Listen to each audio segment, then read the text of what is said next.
Hi there, it's me. Today I want to talk with you about something very transformational.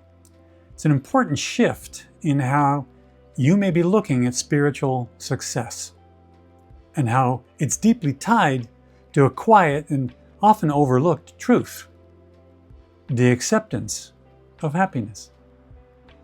Now, when most of us hear the word success, we picture wealth, career, achievements, that sort of thing, or reaching some major goal. And that's understandable. There's nothing wrong with it. It's what our culture basically teaches us. But I want to suggest that you look deeper through a spiritual lens. Because here's the truth. Spiritual success isn't something that you chase after. It's something you uncover right where you are. And at the heart of it is happiness. Not the kind that comes and goes, but a happiness that's steady, it's present, it's already right where you are. We often treat success as a kind of reward, a trophy for all of our effort. But ask yourself, why do we want success in the first place? Isn't it because we believe success will make us happy? Or at least happier? So, in many ways, the real goal is happiness. Success is just a recognition. It's the material mechanism we believe will bring us closer to happiness. But no amount of external recognition, applause, framed certificates or plaques on the wall can really provide lasting happiness.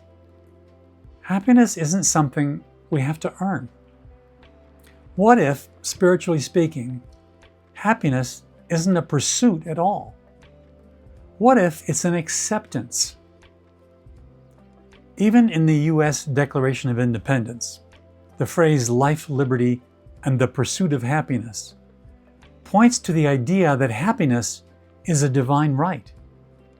Interestingly, an original draft of the Declaration said life, liberty, and property, not life, liberty, and the pursuit of happiness.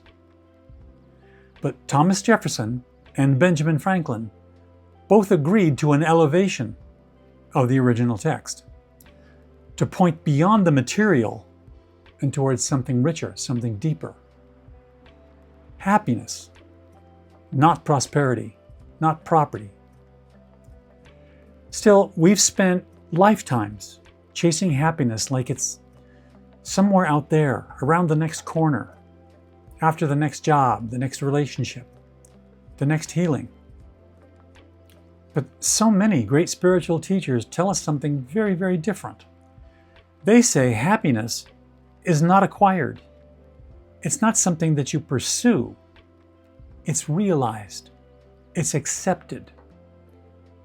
You can't find what you've never lost, and happiness is already where it's always been, within you. Leo Tolstoy said, "If you want to be happy, be." Now notice that he didn't say do or get. He just said be. Abraham Lincoln said most folks are as happy as they make up their minds to be. He did not say most folks are as happy as they go out and get happiness. Notice again, be, not become, not get. There's no chasing involved, no achievement necessary. That's what makes this spiritual truth so liberating and so challenging for the ego. You don't need to earn happiness, although it sure seems like you do sometimes, doesn't it? You don't need to prove yourself worthy of it. You're already whole, already loved, already enough. Already as happy as you make up your mind to be. And that brings us to a beautiful quote by Jiddu Krishnamurti, the great Indian philosopher and teacher, who once shared his secret of inner peace. Here's what he said. He was giving a talk one day, and he asked his audience, "Do you want to know my secret?" Well, of course they all did. And he said, "I don't mind what happens." It wasn't apathy. It was acceptance, a surrender so deep it dissolved resistance. That's the space where true spiritual success blooms, from the inside out, not from the outside in. When Dale Carnegie said success is getting what you want, happiness is wanting what you get, he was pointing to that same freedom, where acceptance, not acquisition, becomes the real win. At the heart of the Alcoholics Anonymous movement is something called the Serenity Prayer. You may know it. It's a timeless guide to spiritual acceptance. And it goes like this. God, grant me the serenity to accept the things I cannot change, the courage to change the things I can, and wisdom to know the difference. This prayer is not passive. It's deeply empowering. It teaches us how to live from wisdom and peace, not from struggle or chasing. So here's my gentle reminder. Don't let the noise of the world drown out the truth within you. The love, the peace, the success that you're seeking, all of that begins with acceptance.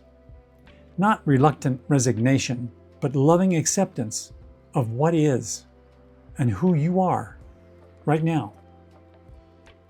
And then you just watch and see what changes in your world when you do that. Lean into the gentle flow of success in your life. Let success and happiness be. Oh, and by all means, feel free to share in the comments section below. What would spiritual success and happiness look like to you? I don't mind what happens. That's where happiness lives. And that is spiritual success. One last thing. If this message spoke to something deep inside of you, or at least create some curiosity, here's how you can stay connected. In the description below, there's a link to our website that will let you plug in to our free daily email. And please like this video and subscribe to this channel if you're walking a spiritual path and want more guidance rooted in love, patience, presence, and truth. And as always, remember, you're the fish you're trying to catch. I'll see you next time.